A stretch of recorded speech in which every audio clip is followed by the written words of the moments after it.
Welcome to Lift, where we lift leaders, business entrepreneurs, and our communities. I'm your host, Sarah Layson, and today I am just honored to sit here with the one and only Thomas McDaniel, who happens to be my brother. And I thought for sure he is incredibly proud of me, and I just thought for sure you have a gift somewhere that you'd like to give to me for the success of Lift and the many successes I've had in my career. I am proud of you, and it's awkward to look you in the eyes.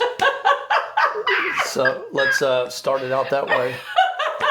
Well, the good news is this will be an episode full of a lot of comedic relief and dry sense of humor the entire episode. So again, this is my brother, Thomas McDaniel. I call him Tommy, but I'm not allowed to say that publicly. So hopefully all of you that are watching this podcast will call him Thomas and not Tommy. Tommy, tell me a little bit about yourself. Well, I mean, you already said I'm your older brother. Been in Memphis for the past 11, starting my 12th year at Christian Brothers. I have a beautiful wife, Jessica, and two girls, 14, Emma Louise, and Vivian, who's 12. So you've got a career at Christian Brothers. Tell them a little bit about that, and then I'd love to know what you did prior to Christian Brothers. Yeah, so I've been, like I said, I've been at Christian Brothers. This is starting my 12th year. I've been in education my whole life, since I graduated from college.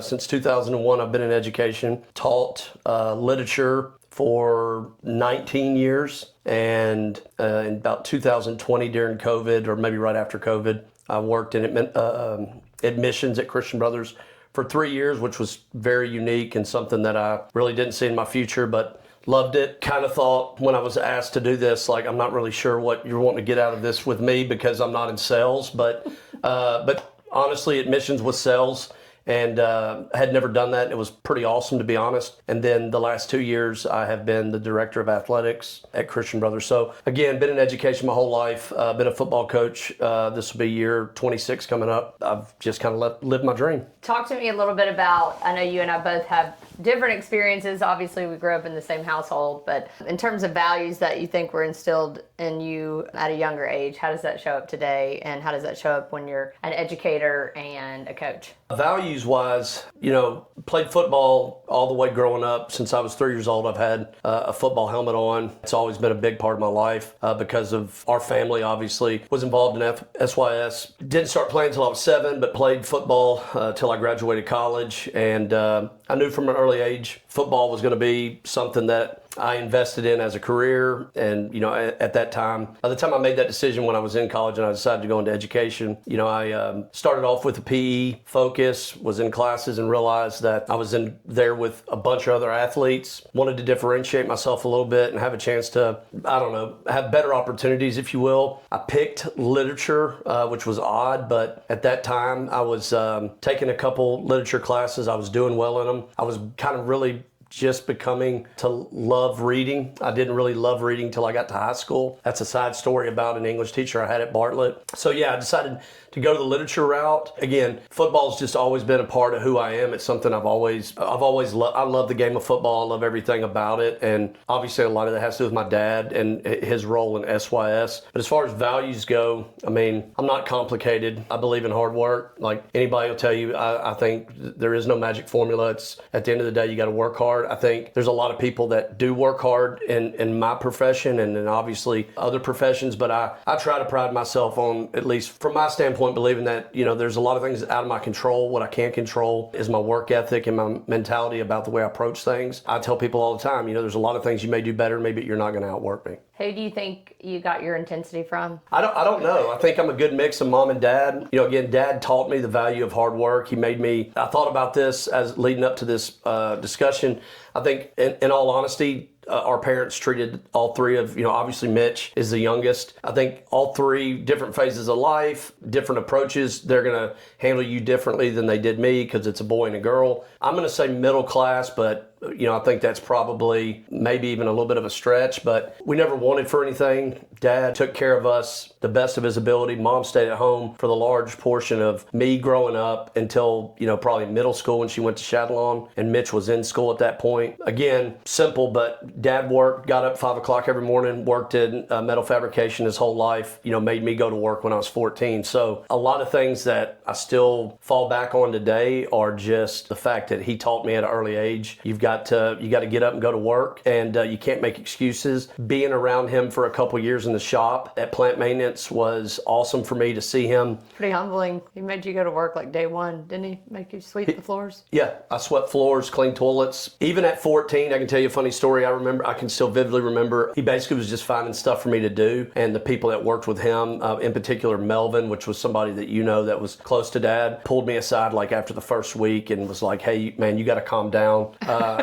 I was weeding a fence along the perimeter of the bee shop, and I did it. I think they thought it was going to take 2 or 3 days, and I did it in probably 3 hours, and I came back and was like, tell me what to do next. And I would burn pallets. I would sit outside and burn pallets in 100-degree heat. I would hold lights inside of these tanks, and yeah, it was hard. But I got to see Dad in a different perspective, the way he led his people and the loyalty and love that so many of those guys had for him, and just, the way that he treated people. And so, again, our family dynamic was different. I think our mom was like a spitfire. Yeah. And I think we get our loud voices from her. Yeah. I mean, Dad was, I don't even know if I would call Mom intense, but she got mad. She was very intense. yeah, she could get mad at times. But I would say if there's one of the two that the intensity came from, it'd be Mom. But, Dad, for the most part, was pretty laid back, easygoing. I like to think I'm a good mix, but at the end of the day, I'm a little bit different than both of them. So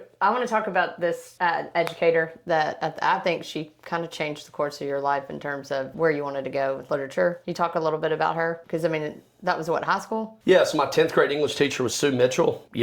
She was kind of the first person, again, not trying to sound critical of our parents, but like not highly educated. Yeah. And I feel like we had an idyllic childhood for the most part. We didn't want for anything, but we definitely didn't have as much as some people. We didn't know that. Looking back, having to go to Sears to do our, shopping for school, it's not like we were wearing Izod, or I wasn't wearing Izod polos and getting brand new Nike tennis shoes all the time. But they did the best they could. Honestly, they went above and beyond for us. But all that to be said, as long as I made A's and B's, I was left alone and wasn't really challenged the way that I probably could have been if the dynamics were different. But she was the first person to kind of actually call me out and make me, kind of be held to a little bit higher standard. The first couple books that I ever read that I actually text that instead of just faking it, actually getting, immersed into it, were like Mice and Men, To Kill a Mockingbird, and like literature was reading, although not maybe easy, it came natural, and I just kind of fell in love with, silly as it is, I fell in love with Shakespeare, I fell in love with poetry. Anybody that knows me knows that like at the end of the day, I'm a meathead,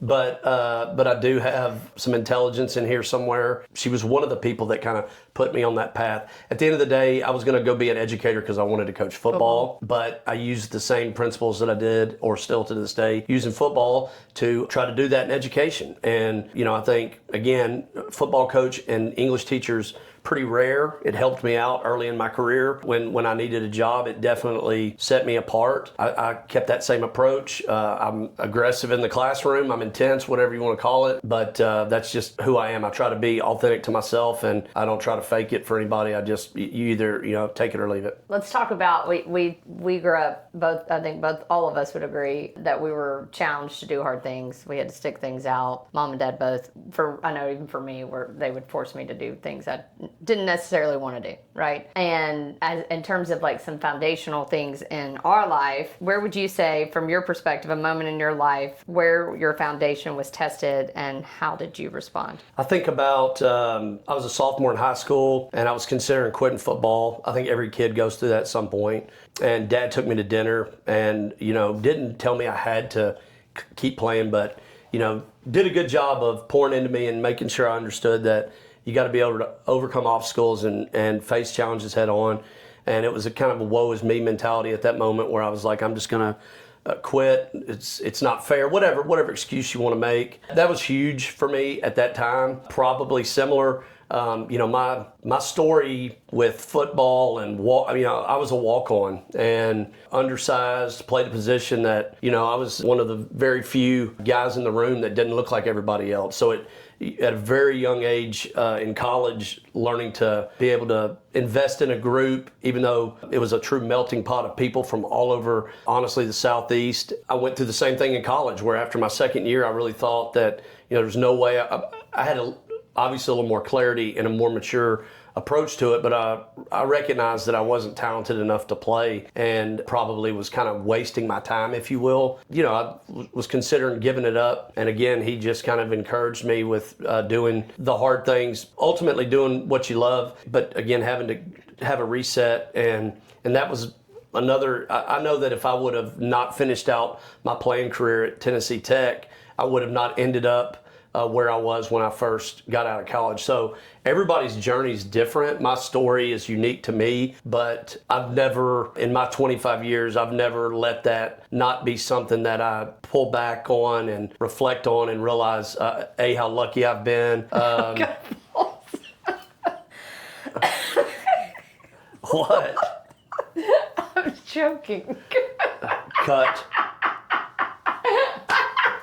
Jeez. Edit.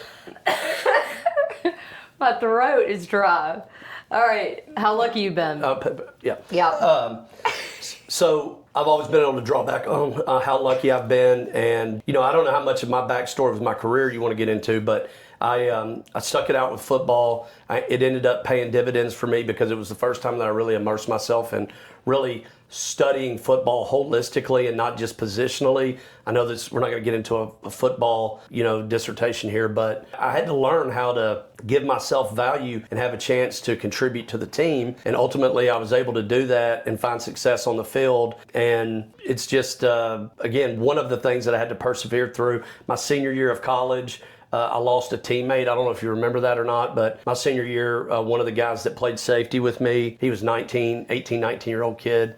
And, that was a super hard thing to have to go through. Again, most of my story revolves around football, and there's so many things that I take still to this day. My wife and I were just walking the other night, and I have a lot of neck issues. I've had shoulder surgeries. I've had knee surgeries. I know for a fact I have a little touch of CTE, amongst other things. Approaching 50, and sometimes I feel like I'm 70, but I wouldn't change it for the world. It's done so many great things for me, and it's taught me so many life lessons, and it's something that I've always been passionate about. For athletes that might be watching this, or entrepreneurs, or really anyone, what would you suggest if you're feeling like it's time to quit, or you're having that woe is me, I feel sorry for myself mentality? How would you suggest that they take a look inward to regroup, to figure out their next step? Again, for me, I think as I've gotten older and matured, there's been things that have happened in my life that have been major challenges. One of the key traits for me that not everybody owns is I continue to focus on gratitude amongst everything else. I always go back and think about all the gifts that have been given to me, whether it be personally or just within my family circle. I always focus on the good. I don't know when that started. I can't say that I've always been that way, but I tend to look at whatever is put in front of me as a challenge. Again, as corny as it sounds, like you're going to have obstacles and things that you have to overcome that in a moment may not feel. I don't think God ever gives you more than you can handle. He's given us a lot to have to handle, obviously, the last 3 or 4 years. That's part of life. And the beauty of going through every phase is you're going to meet challenges that sometimes makes you question and wonder and test you. Again, keeping things in perspective, always having a heart of gratitude, and just enjoying. It sounds cheesy, but I like the fight. I like the challenge of whatever you put in front of me, I'm going to do my damnedest to compete in whatever it is. And as I've gotten older, as long as I know that I'm giving it my best and I'm pouring everything I have into it, sometimes you're not going to win, and that's just part of it. And I would agree. I think you and I are both made that way. We like to go right at a challenge, and I don't think that you and I typically stop. Our tenacity is always in play, wouldn't you say? I don't think you and I know when to stop. We're full throttle until we get to the next phase. Yeah, I think we're similar personalities. I think anybody that knows us would say that. I don't know, honestly. I'm funnier than you, but I don't think anybody would say that.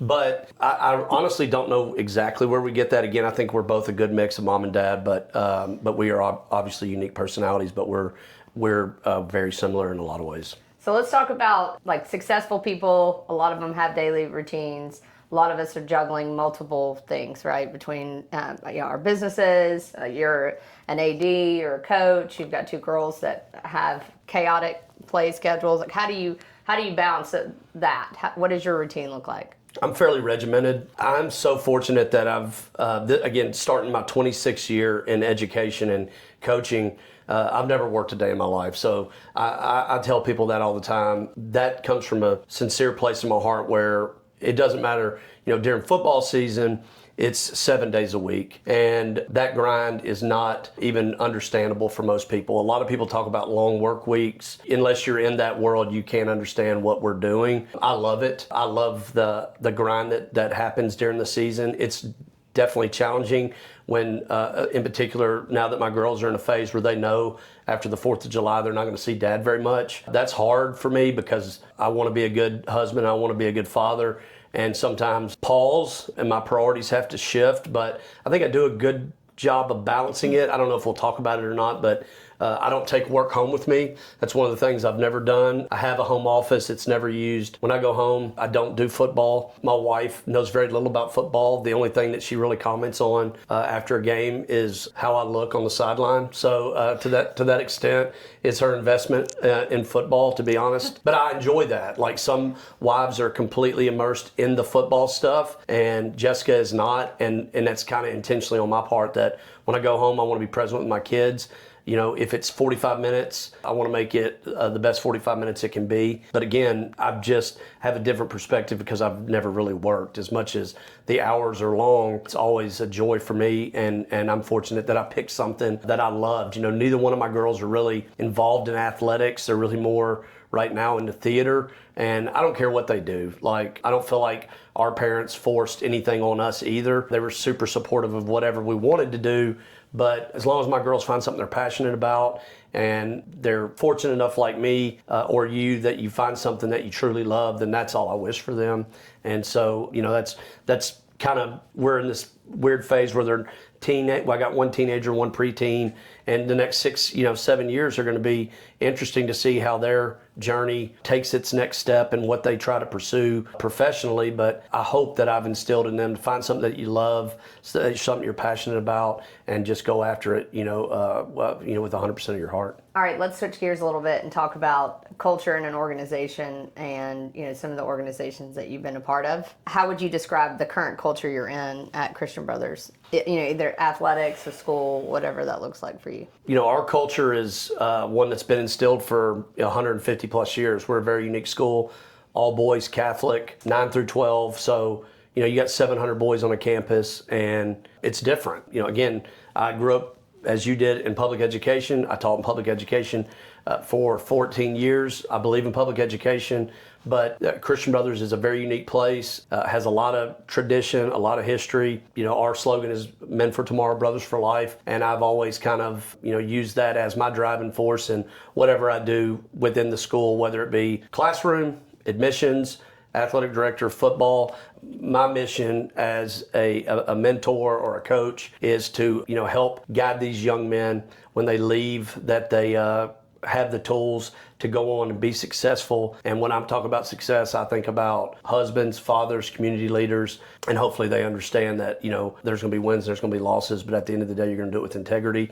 We are a school that is truly a brotherhood. We have a lot of boys that care for one another, support each other, lift each other up. And it's not utopia. It's not perfect. They make mistakes. I love where I work because I can still remember being 15, 16, 17. I am so thankful that I didn't grow up in a time like it is now with cell phones, because I did a lot of stupid things that I'm not proud of. But again, that's part of being a boy. And anybody that knows me knows that even at close to 50, I'm all boy. Like I'd rather be outside sweating. My hobbies, I love to get on my mountain bike and go ride dirt trails. And like for me, that's so much fun. It's peaceful. I'm by myself. It's hard. I like doing things that are challenging. I fall sometimes. I get banged up. There's going to be an occasional cuss word and then a laugh. But it's who I am. And so I've always been that way. Never been a big video game guy. Never been. I want to be outside. I'd rather be digging ditches than sitting inside in front of a computer. And so we have a wide variety of boys in our school. Not all of them are going to go on to be in the business world, even though a lot of them do. But I like the melting pot that our school represents, and most of the key values that we kind of try to instill, things that I believe in, so it makes it easy to be passionate about that mission. So let's talk about building team, culture within a team and an organization. What are your non-negotiables? So when you're hiring talent, or you're hiring, well, you're not really hiring, but they're trying out to be on the team. What are some of your non-negotiables? Yeah, I think within our culture, again, it's football, so it's a little bit different, but it's team first. And in the world we live in today, that is very difficult to get some people to understand, primarily parents, to be honest. But it's about the team. Every decision I make is going to be based off of what is best for the team. I'm going to be truthful. I'm going to be transparent. Sometimes that is not what people want to hear, but I'm not going to lie to you. I tell people all the time, if I'm bringing in a prospective family that's considering football, we're going to do things the right way. I'm going to do it with integrity. Everyone within our organization, football-wise or athletically, again, I wear two hats there, but I think we try to do things the right way. We're going to do it with integrity. We're not going to put winning above everything else. We want to use the platform of athletics to instill the right values into young men so that they can go on to do whatever it is they choose. We get bogged down in this world with so much negativity. Like, you watch the news, you get doom scrolling on social media, and there's so many things that you can look at. I can tell you, it's so inspiring every day to be able to see young guys that have to fight through adversity and overcome challenges, even with all these things in front of them that could steer them the wrong way. It's amazing to me the good that is out there. Like, it gives me so much hope for the future. Sometimes you can say, oh, it's hopeless, and it's not. Most of what we see, again, I use social media because of the boys. That's what they are on constantly. It's negative, and it can overwhelm you. But if you take a step back and you really just look at it within the lens of your life and the people that you're around, there's so many wins to be had and to find inspiration. And so, again, our school, I'm not going to ever sit here and say it's utopian. We have our challenges just like everybody else, but we do have a lot of inspiring young men that I know that the next generation is going to be taken care of, because guys like that I work with every day, it's pretty remarkable. I want to talk about accountability. How do you feel about accountability? Do you feel that you can hold others accountable? Let's talk a little bit about accountability as a coach. Yeah, I think it's pretty simple. Like, again, whether it be with dealing with staff members or dealing with players, everybody has to understand what are the priorities. Again, ours are very simple. It's mission first, it's team second, and it's me third. And we're never going to deviate that. I've been very fortunate to get to coach a lot of very talented players in my lifetime, and I think they would all tell you that I don't care if you're our football program has 160 kids in it, and so you're dealing with a lot of kids and a lot of parents. Parents want a certain thing and they want their kid's story to go a certain way, but at the end of the day, we focus on the mission, the team, and then the individual. I'm big on loyalty. The coaches and players know that. I want people that are loyal to our organization and represent our organization in the way that whatever internally we know are our non-negotiables.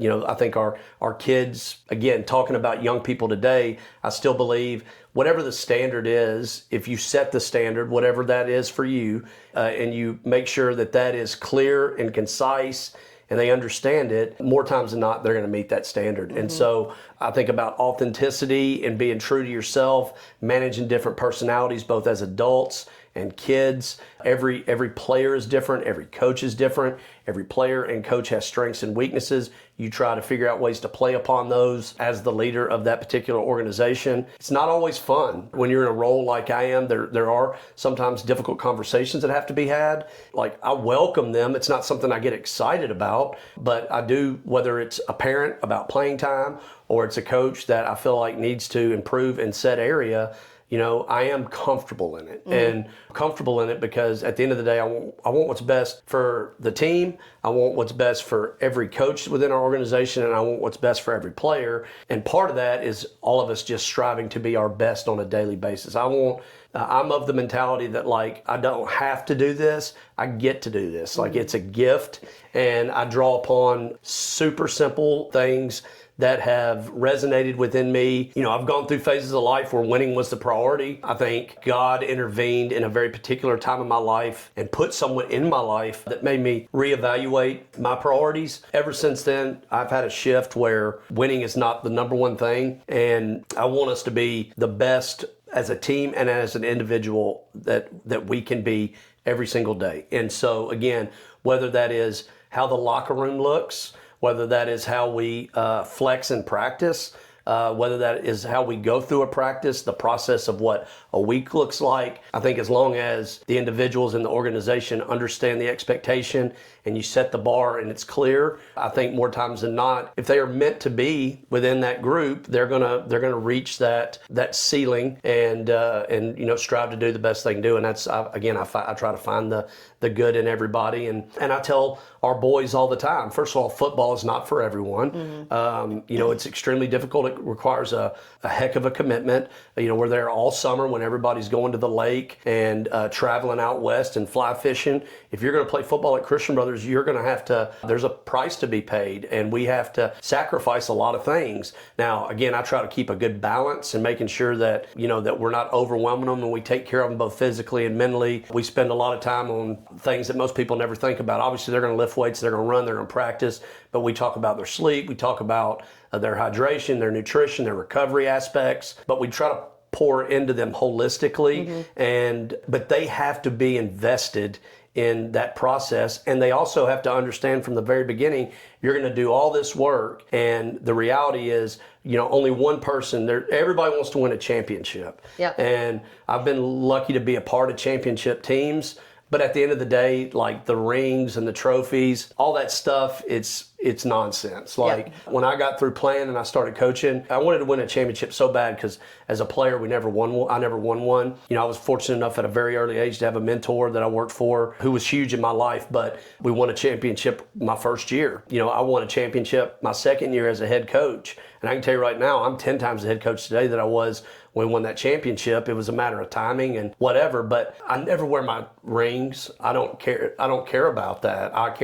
It's about the journey. It's about going through the struggles. Like this year, for us, we had quarterback get injured early. We had every reason after fall break to kind of give up on each other and fall apart. I'm going to look back at some point when I retire from coaching, and one of the years that I'll reflect on and be so grateful for was this year, because we had to overcome so many things, and they stayed in the fight, and they could have given up on each other. I mean, we had a conversation the week before we played, or the Sunday that we played MUS. Again, I know I'm trying not to get too far into the football thing, but the Sunday that we played MUS, which is a big rivalry for us, I remember being in a meeting and the coaches questioning, are we going to lose this kid? Like, is he going to give up, or are our seniors going to kind of pack it in? And I was like, I'm not doing this. I walked outside, I got on the phone, I started calling players, and just point blank, I want to know right now, you're either in or you're not, and let's just establish this. Yep. I made 7 or 8 phone calls, and every one of them, it was very immediate. Coach, we're going to be fine. And so, again, I appreciate that so much about that group of seniors and this particular team, because in the midst of all the things that we had to overcome, they kept fighting for each other. They kept fighting for our school, and those are the things that make you proud. Like the other stuff is awesome, but the memories, the journey, the story that we wrote together, nobody can take that away from us. And if you're not in that together, it's hard, because you sit at dinner at night with your parents and they want to talk about it. People talk about things on social media. And anyway, if you're not in that group of 100, your opinion does not matter to me. I think I want to hit on this because I think this is what we see in the business world too. The order for you is mission. So for us in business world is vision, right? And then team, like we have to keep that team, and that team has to be in alignment with the mission, because if it's not, then we're out of alignment. And then me, a lot of times in any kind of organization, you might have that one person that wants to be the center, right? Yeah. And what I find is hard conversations typically come into play because we're out of alignment. Yeah. And there's a lot of people in different conversations what their mission is and what my mission is could be totally different. That's not a bad thing. We're just not in alignment with where we want to go. And I think the same thing happens in any type of athletic program. Again, like when we bring in a prospective family, whether it's an 8th grader or a transfer kid, I am very clear about this is the way. It sounds terrible, but it's just the way that I explain it to people. Our organization is totalitarian. We're going to do it my way. That's it. If that doesn't work for you, then I'm not your guy. We're a place of tough love. I think we pour into our guys significantly. I have a lot of great coaches that make personal connections with their players. Everybody's heard this before, but they don't care how much you know until they know how much you care. I think that's true. I think I see that every day. Every place is different, but at our place, the way we're going to do it. Now, when I say that about being totalitarian, obviously I have an unbelievable staff. We have great chemistry. I lean on people, and I want to have hard conversations with our staff. Like if there's a concept that we don't agree upon, then I want to have a dialogue. And sometimes it may even be an argument. You know, we've had an interesting dynamic the last 5 years where, my father-in-law, who's one of my main mentors, works alongside me as a defensive coordinator. And people ask all the time, well, how's it working with Coach Crawford, when he's your defensive coordinator? Well, he's one of 10 coaches on my staff. Yeah. He, as far as I'm concerned, he's as much of a head coach within the program as I am.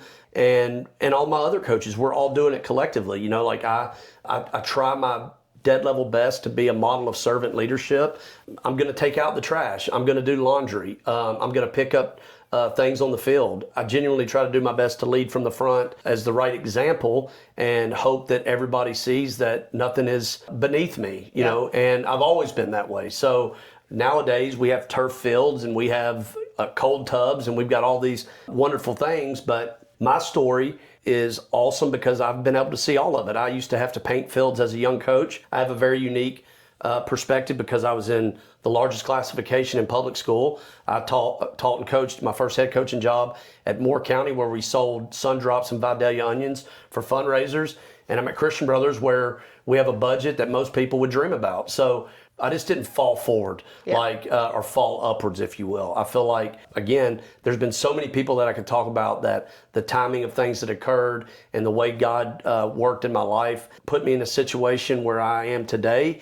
But it wouldn't be without, I could give you a list of 20 people that were there alongside me, helped our boys in all these different schools. And without them, I wouldn't be here. I want to talk a little bit about, you just talked about faith. How has that shaped you as a coach, your faith? Yeah, so the short version is, it's not short, but I'm going to keep it as short as I can. In 2009, 2010, my third year at Oakland, it was all about winning. That was the only thing that mattered. I had relationships with players then that I still keep in touch with to this day. So it wasn't just about winning, but at the end of the day, my joy was wrapped up in winning. I had some health scares at a young age. It just so happens that a guy that worked in FCA, what is FCA for people that don't know? Fellowship of Christian Athletes. A guy named Brian Harrell who came in my office and just wanted to get to know me, and I was pretty standoffish and cold, and he just kept coming around. Anyway, I had that health scare. One of my assistants that I'd been with for several years had given me a Bible and told me just to start reading it. And I really didn't understand how to go about starting to build my spiritual life. So having Brian come alongside me and give me some tools helped me tremendously. And then just being a great mentor I remember we would have like short Bible studies where I would have all these questions, and he kept it pretty simple. He's like, sometimes you just have to let go and let God, and that was huge for me at that time in my life. We don't do a good job of that usually. No, it's a good reminder for us. Fast forward, not too long after that, I got baptized. Found out my wife was pregnant. We had our first daughter. Obviously, as you know, once you have kids, your priority and perspective on everything shifts. I tell people a funny story all the time about when Jessica went and got ultrasound or whatever, and we were finding out we were having our first child and the sex of the child. I remember getting in my car, sitting in the parking lot and crying because it wasn't a boy, and just how stupid and selfish that sounds today. But again, I believe God put those two girls in my life because that's the balance that I need. And I have, thousands of boys that have been and continue to be like sons for me, but having those girls and being able to share life with them and see them. Would it be awesome if I had a boy that played baseball or played football or wrestled? Yeah, it would be cool. Awesome. But at the end of the day, I know that it's all done for a reason. It's not one that I question. Again, I've got two healthy, happy girls. I have a very strong marriage, and a lot of that is because of foundationally where I was, where my priorities got out of line, my ego got too big, and my perspective of things had to be refocused. And again, that there's a whole other story to that, but that kind of started, my faith journey and my walk in trying to be a better husband and father, and ultimately mentor to so many guys that I get to work with every day. Let's talk about, legacy and the legacy of the program. When your players leave your program, what do you hope they carry into the world? I'm a big fan of the places you will go. There's a side story to that. A gentleman, again, I think God does things in mysterious ways. Timing is always very important. A kid that was playing on my team, his granddad brought me that book, and it had a note in it about something he'd heard on a radio interview about an NFL coach, and he gave me, the places you will go. And at the time I thought that was silly, but I read it because he gave it to me. And then fast forward like 3 weeks, and Mom had a stroke.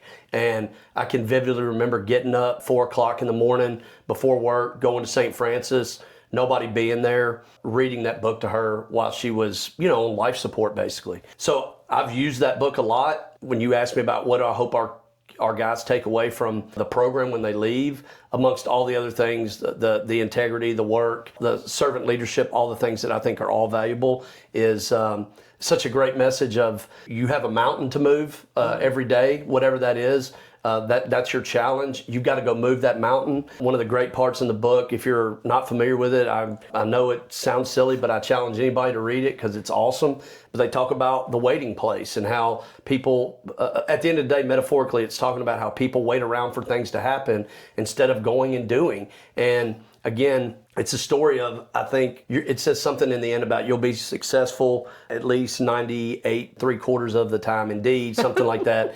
It's not going to always work out the right way. Yeah. And whether it be financially when you're in your marriage, or whether it be whatever is going on in your life at a said time, things are going to come up that you're going to see as an obstacle, and you've got to be able to attack it, and you got to be able to overcome and persevere. And again, sometimes it's not always going to work out the way you want it to, but giving it your best effort, knowing that you're pushing forward, keeping the right perspective, I think that's something that is huge for me, because at the end of the day, our mission, football driven, yes, but bigger than that is, again, creating good young men that are going to go on to be great husbands and great fathers. And that's what this world needs. All right, let's do rapid fire questions. What's one word that defines your program? I mean, I would hope people, toughness. Yep, toughness is, I'm not going to give you one word, so you just slow down. Toughness is something that I think is... Few words. Toughness is something I think people take for granted, mental, physical, whatever. I think we try to make sure that our kids develop a toughness in both of those areas, and I think it's vital to our program. Favorite meal on game day? Do you even eat on game day? I do eat a little bit. I'm going to pivot that a little bit. I don't have a favorite meal on game day. It's embarrassing to say this, but I have a favorite post-game meal if things go well, or if I just need some alone time. I love to make a run for the border, Taco Bell. Taco Bell. It's disgusting, I know. Okay. But that's if it goes well or bad? It just depends on what mood I'm in, but that's my go-to. What are you getting from Taco Bell? Oh, that's even worse. It's the first I've heard of this. There's always going to be a burrito supreme. There's always going to be 2 taco supremes. It could be a 7-layer burrito. It could be a 5-layer. It could be a Mexican pizza. It could be a Nacho Bel Grande. It's going to be all of the above. It's going to be 3,000 calories. It's going to be $15, $18. Hard work or talent? Which do you Hard prefer? work all day. Again, I'm not going to rapid fire it. There's so many people with so many talents that is untapped. I believe in hard work. Like, I think you have to approach everything with a certain mentality. And yeah, I learned in college, I've learned as a coach, there's always going to be people more talented than you. You have to figure out what your talents are and do those to the best of your ability. But at the end of the day, I think I said this at the beginning, I know no magic formula. The only thing I know is hard work. Yeah. Who keeps you grounded? Who checks your ego? I mean, obviously my kids and my wife. I know I alluded to it earlier, but I think that's one of the things about our marriage. We've been together, again, God put her in my life right at the very end of my first year. So I had 1 year of coaching before, so I could get my feet on the ground and figure out, even though I didn't know, at least start to figure out if this is what I wanted to do and what it was going to take. And from that point forward, literally, it's the story, but it's a cool story of where I met her the night of the state championship game, and what is now my father-in-law and my mother-in-law, my kid's grandmother, put her daughter in my life just as, after a state championship celebration. So she's walked that with me the whole time. And a coach's wife is not an easy life to live for some people. She saw it very early on. She knew how important it was to me. And I don't think it happened intentionally. I think it just happened, but it keeps me grounded from the standpoint of when I come home.